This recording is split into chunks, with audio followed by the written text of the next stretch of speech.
sekarang saya ingin ke Bang Ngabalin. Bang Ngabalin, ini mungkin kita sudah bisa mendapatkan lah poinnya kalau untuk masalah proses pengadilan TNI jika terlibat sebuah permasalahan yang berkaitan dengan merugikan orang banyak di KPK tadi diatur seperti itu. Tapi begini, yang juga cukup menarik kita bahas di sini adalah soal statement dari Presiden menyatakan bahwa mengevaluasi semua lembaga sipil yang tidak dipimpin oleh ASN. Nah ini maksudnya bagaimana Bang? Apakah nanti TNI atau Polri tidak boleh memimpin sebuah lembaga negara lagi karena khawatir nanti akan lagi terjadi seperti misalkan kalau ada masalah hukum ini akan terjadi katakanlah tarik-menarik lagi atau gimana Bang?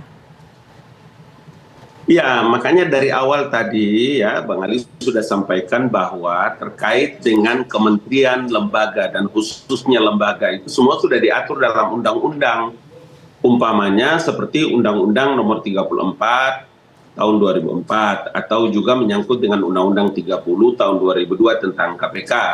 Tugas, fungsi dan kewenangan lembaga-lembaga atau kalau kami di kantor Presiden itu selalu menyebutkan kementerian lembaga. Jadi ada lembaga-lembaga itu yang semua sudah diatur dalam undang-undang, tidak ada hal yang dibicarakan di situ. Yang Bapak Presiden berkali-kali menyampaikan itu seperti tadi, karena ini adalah anggaran yang besar, anggaran pendapatan belanja negara yang begitu besar, maka masalah koordinasi itu harus dilakukan dalam penggunaan anggaran.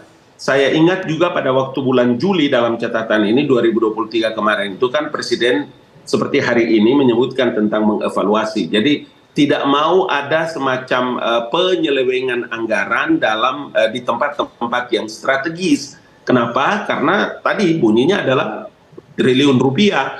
Dengan begitu maka evaluasi itu menjadi penting terkait dengan tugas instansi masing-masing yang ada di kewenangannya sehingga tidak terjadi tumpang tindih apakah itu dalam sisi penggunaan anggaran atau dalam pembahasan seperti yang disampaikan juga oleh yang amat terpelajar Profesor Ibnu dan Bang TB tadi tentang tugas, fungsi dan kewenangan baik di peradilan militer maupun sipil.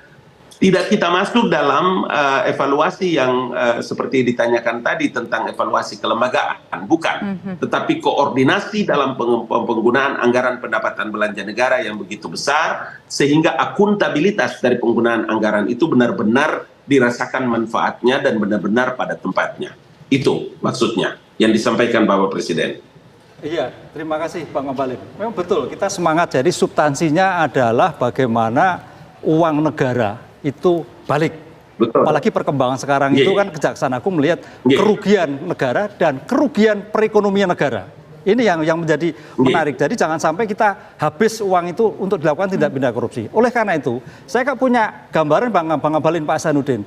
Di RUU ke depan, ketika ada suatu catatan bahwa ketika seorang TNI itu menduduki jabatan sipil harus tunduk pada peradilan umum. Ini yang saya lakukan. Karena kalau kita lihat suatu undang-undang, lex stricte, kita kan melihat undang-undang itu ada lex scripte, lex stricte. Skrip tertulis, skrip tertulis nggak ada. Di skrip dan stricte itu tertulisnya bahwa prajurit adalah tunduk pada peradilan militer ketika tindak pidana militer.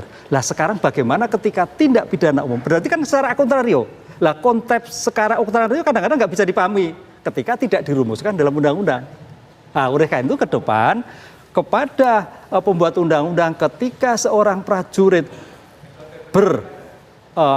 menduduki jabatan-jabatan sipil ditanyakan tunduk pada peradilan atau mundur dari jabatan militer. Itu pasti. Jadi enak. Itu loh. Supaya clear. Dipastikan clear sehingga tidak terjadi tarik-tarik seperti ini. Baik. Ketika ada masalah naik, ketika salah enggak kan itu. Bang TB Hasanuddin, ada pula yang mengusulkan seperti ini Bang. Revisi saja Undang-Undang Peradilan Militer karena dinilai jadi sarana impunitas anggota TNI. Dianggap anggota TNI kebal hukum gara-gara kasus polemik KPK dan TNI ini. Bagaimana Bang TB menanggapinya? Begini, saya kira begini ya.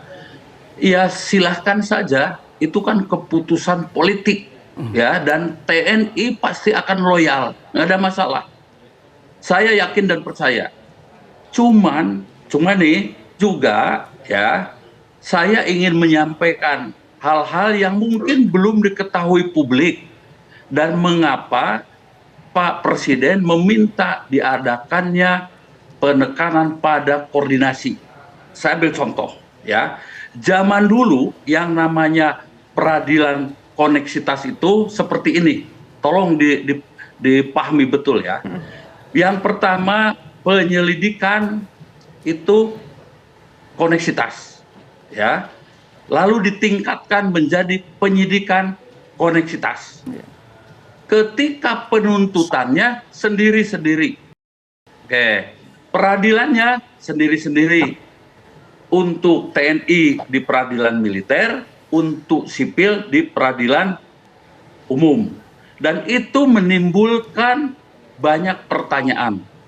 Dalam hal misalnya hukumannya, alasan penghukumannya, dan lain sebagainya. Oke. Ya. Lalu sejak 2 tahun yang lalu dikeluarkan yang namanya Perpres nomor 15 tahun 2021. Seluruh proses peradilan itu bisa bersama-sama. Saya ulangi lagi untuk seluruh APH.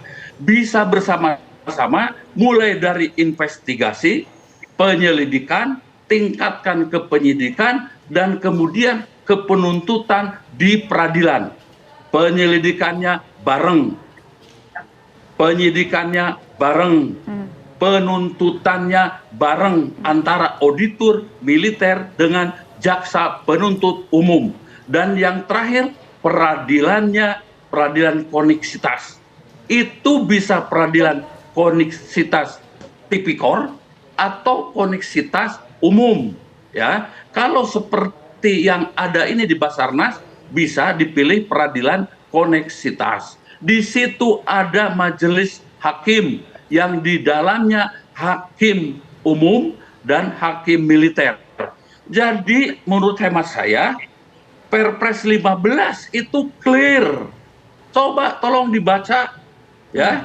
Dan kemudian diputuskan ada seluruh peradilan koneksitas itu dimanage dan dikoordinasikan oleh Jampidmil di Kejaksaan Agung dan Aspidmil di tingkat Kejaksaan Tinggi di seluruh provinsi di wilayah NKRI ini. Oke. Jadi apa bedanya?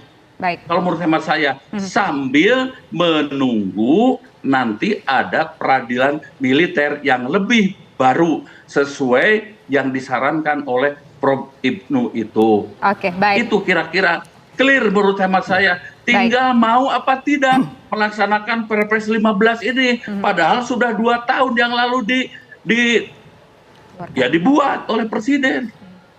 Begitu. Oke. Baik, terima kasih Pak TB Hasanuddin, terima kasih juga Bang Ngabalin, terima kasih Prof. Ibnu sudah bersedia berbincang bersama kami di program Kabar Petang. Selamat petang semuanya.